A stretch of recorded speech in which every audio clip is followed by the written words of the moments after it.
2, 1. C'est parti. Mesdames, Mesdemoiselles et Messieurs, bonsoir. Merci à l'équipe de l'ONAMA qui a essayé de couvrir l'événement à Mtimane dans le Salamat lors de la visite de son Excellence, Monsieur le Président de transition, chef de l'État, président de la République. Je remercie aussi l'équipe de communication du comité qui a suivi tout ce qui s'est passé depuis N'Djamena et jusqu'à Aboudéa, Mtimane. Nous avons fait plusieurs réunions au niveau du ministère à N'Djamena pour préparer la venue du président de la République à Mtimane dans le Salamat. Je voudrais ici remercier l'ensemble des fils et des filles du Salamat, de toutes les sensibilités, ceux qui se sont réunis pour organiser ces retrouvailles. Je voudrais aussi remercier les anciens ministres, les anciens députés, les conseillers nationaux et les divers cadres, les jeunes, j'insiste là-dessus. Nous sommes venus avec beaucoup de jeunes qui ont été à la manœuvre et qui nous ont accompagnés et que nous sommes venus à Mtimane nous fondre au sein du comité en question pour organiser cette festivité. Nous sommes partis de N'Djamena avec 73 véhicules pour venir à Mtimane. Fort de tout cela, nous sommes venus à Mtimane par la route, cette route que nous avions tant réclamée et que tous les fils et des filles de la région l'ont constaté. Malgré l'état vraiment dégradant de la route, nous sommes arrivés et nous avons trouvé sur place un comité autour du gouverneur de la région qui lui aussi a fait un travail non négligeable et qui a permis aujourd'hui cette réussite. Pourquoi je dis cette réussite? Je ne la vole pas, je ne l'arrache pas. C'était une réussite parce que de la vie de tous ceux qui avaient l'expérience d'accompagner Feu Maréchal ou encore il n'y a jamais eu une dimension humaine, populaire pour accueillir le président de la République, son Excellence Mahamadou Idriss Déby Itno. Il faut dire aussi qu'il y a plusieurs aspects qui concourent à ça. Nous sommes dans une période de transition et d'ailleurs c'est le vocable qui a permis au président de la République de venir délivrer aux populations du Salamat et dans les autres régions où il les parcourt à l'heure où je vous parle et que nous faisons tout pour la refondation du Tchad et surtout le retour à l'ordre constitutionnel. Ce sont les recommandations du dialogue national inclusif et souverain. Cela s'est traduit par cette effervescence.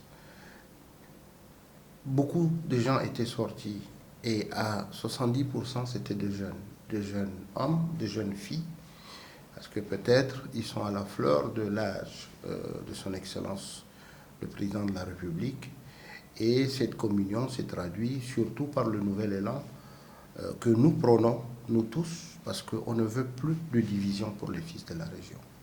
Plus de division et que toutes les sensibilités se valent. Toutes les sensibilités se valent et concourent à plusieurs dimensions au progrès et au développement de la région. Nous sommes fatigués des tiraillements de personnes parce que pendant aussi longtemps, des gens se sont tiraillés, des gens se sont escamochés, des gens se sont insultés, des gens se sont carrément rentrés dedans. Mais en définitive, ça a ramené quoi à la région? Rien du tout. Rien.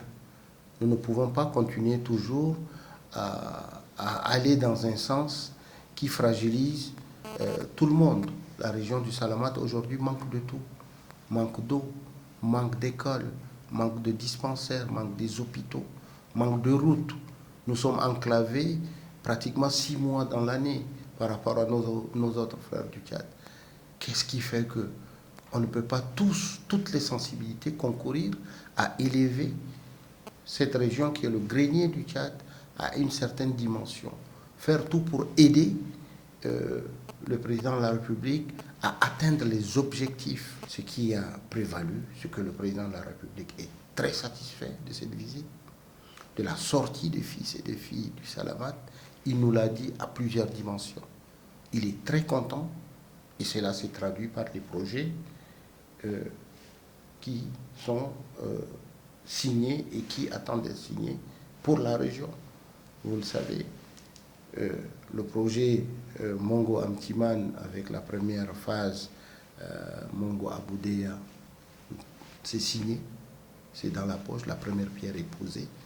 Les sociétés sont en train de s'installer dans leur base de vie et les travaux commenceront avant les 2 mois.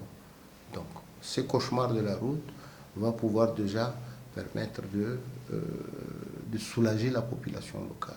Ensuite, il y a les ponts, les différents ponts qui sont cassés. Là aussi, le président de la République a signé et que ces ponts-là, les mêmes sociétés vont prendre les bases de vie et vont commencer à travailler pour que les fils et filles du Salamat ne soient plus exclus de l'autre partie du Tchad parce que dès qu'il pleut, chacun a la peur au ventre. Ensuite, il y a les problèmes de châteaux d'eau qu'il est en train de régler. 2 châteaux d'eau de 500 mètres cubes verront le jour très bientôt pour soulager la population de la région. Ensuite, il y a 32 dispensaires équipés avec leurs équipements à dimension de mobilité qui sont déjà en place. Il reste juste les équipements. L'hôpital d'Amtiman, le marché moderne qui simplement est en train de terminer. Il suffit juste de le réceptionner et le remettre à acquis de droit. L'hôtel 3 étoiles, ils sont en train de l'équiper, les équipements sont en train d'arriver de N'Djamena. Donc la ville prendra une autre dimension. Et dans nos doléances, nous avons proposé 8. Et les 8 doléances sont réceptibles, recevables. Nous avons demandé au président de la République de rencontrer les jeunes. Son calendrier sur place était très serré. Mais il me l'a promis et il l'a dit. Ces jeunes du terroir ici, les 7 jeunes, 2 d'Aboudéa, 3 d'Amtiman, 3 de Haras, voyez-vous, de façon équitable, on les fera venir à N'Djamena quand il aura fini sa tournée et il les recevra sur place. Ces jeunes-là pourront lui parler, dire exactement quels sont leurs besoins. De jeunes de la région. On peut ramener des jeunes de N'Djamena. Tout ce qu'ils demanderont, c'est du travail. Mais les jeunes qui sont ici, c'est eux qui connaissent la réalité de ce qui se passe dans la région. Donc, tout ce travail-là, nous ne l'avons pas fait que pour une raison singulière. On l'a fait pour le bien de tous. Nous n'avons pas oublié les généraux.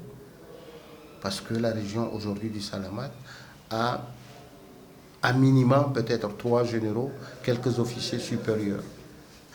Nous avons aussi mis en relief les différents cadres aujourd'hui qui n'ont pas d'emploi, qui ne travaillent pas et qui ne sont pas responsabilisés. Ensuite, nous avons posé le problème des emplois, des jeunes. Tout cela, nous avons travaillé en parfaite communion avec pratiquement tout le monde et ces doléances ont été écrites et données au président main en main.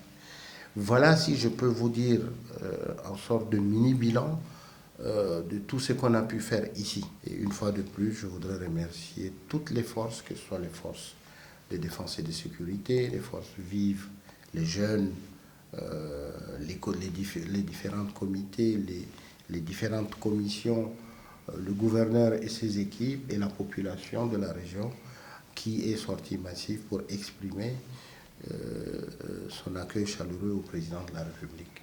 Une fois de plus, merci. Merci aussi à vous de la presse qui êtes en quelque sorte le relais de tous ces événements et c'est grâce à vous aussi que l'ensemble du Tchad ou le monde entier a suivi ce qui s'est passé en N'Djamena.